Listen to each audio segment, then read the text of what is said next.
Hey, what's going on YouTube? Lionel here, and today I have another fragrance review for you. Um, this has been done, I think, a couple of times recently, as I've seen in my subscriptions. I have not listened to these, so I'm going to review it and then go and check out a couple of those videos. Anyway, it's from the House of Bond, and it is Bond #9, New Harlem. Um, this is um, This is considered a Oriental woody. Um, I mean, I don't know if gourmand is a real fragrance category as it relates to how Fragrantica places categories on bond, but I mean on fragrances. But anyway, this is more of a gourmand feel. When I think of Oriental woodies, I think of La Nuit. This is much more sweet, much more foody. Um, it does have some spice to it. So anyway, let's get into the notes. For Fragrantica, you have patchouli, lavender, vanilla, coffee, cedar, and bergamot.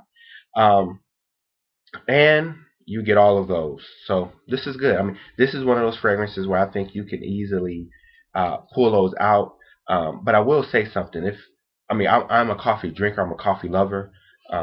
You know, beans. I get the whole nine. So I'm pretty into coffee. I like to try different coffees. Um, so I would not consider this a coffee smell, so to say. It does have some coffee in the background, but I mean, if this is coffee, then I would consider a peppermint mocha at Starbucks coffee, and that's not coffee to me. It has coffee in it, but it's not coffee. So this is Bond #9 is not a coffee scent. It does have coffee in it, but it's not a coffee scent. What you get is a lot of lavender, a lot of vanilla, a heavy patchouli sort of structure, and then with a nice amount of coffee, some woods, um, and and when they're blended together, it almost makes like sort of a like a one of those drinks at Starbucks. I mean, people say maple syrup. I, I mean, it has a syrupy type of smell to it. But when I think about it, I think of one of those. You're going to get a, you know, cafe mocha with extra shots of vanilla or something like that. One of those high calorie drinks at Starbucks. That's what it reminds me of. Um, so let me talk about longevity, projection, and all. Longevity is pretty good. I mean, I think some people say they get all day from what I've heard. I mean, it does last, but it gets pretty close to the skin by the end of the day. Um, but while it's projecting, which is about 6 to 8 hours, yeah, 6 to 8 hours, it's projecting very well. Never really intrusive. So maybe you can overspray and it become cloying to you and your bubble. Unless you're just somebody sitting on your lap. But the person across from you, it doesn't get cloying even if you overspray it to that person, because it really doesn't. It's not a real big traveling scent. I mean, it gives you a nice bubble. It gives you wonderful, beautiful silage, but it's just not a really a blast you in the face sort of. I'll give you an example. I oversprayed Amber Absolute. Amber Absolute goes and gets you. Like if I'm here and you're 10 feet in front of me and I've oversprayed, you're gonna smell Amber Absolute. I don't know too much about buying unless you've walked past me. I mean, it gives you that scent trail, and it'll it gives you like a olfactory memory, and you keep going with it.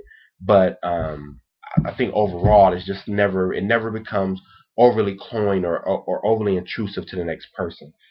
So projection, I'll still give it an A. But it's not an intrusive A. It's not an A man A. It's a perfect type of A. It's a an elegant A. Much like I do with a Line de Guerlain Extreme. Silage, I give it an A. I give it a 10. Perfect silage. Nice intro all the time. If you're standing somewhere and you leave from there, somebody's gonna come there and smell it. They'll know you've been there. So perfect silage. Again, longevity. I mean, I think it lasts about 10 hours, maybe more. But you're sniffing yourself after about, after a day, after about 8 hours. Which I mean, again, to me, I mean, eight to 8 to 10 hours is perfect for me for a scent. I think that's what a scent should do. To me, you get an automatic A once you hit the 8 hour range. So another 10 on that one. Um, Compliment factor off the charts. This is a this is a lady killer type of fragrance. People will always compliment you. Women love it on you.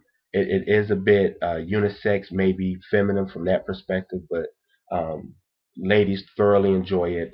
I'm always complimented on it. One time I wore it, an older coworker, just out of fun, was like, "Oh, you can sit next to me all day." So it's always complimented.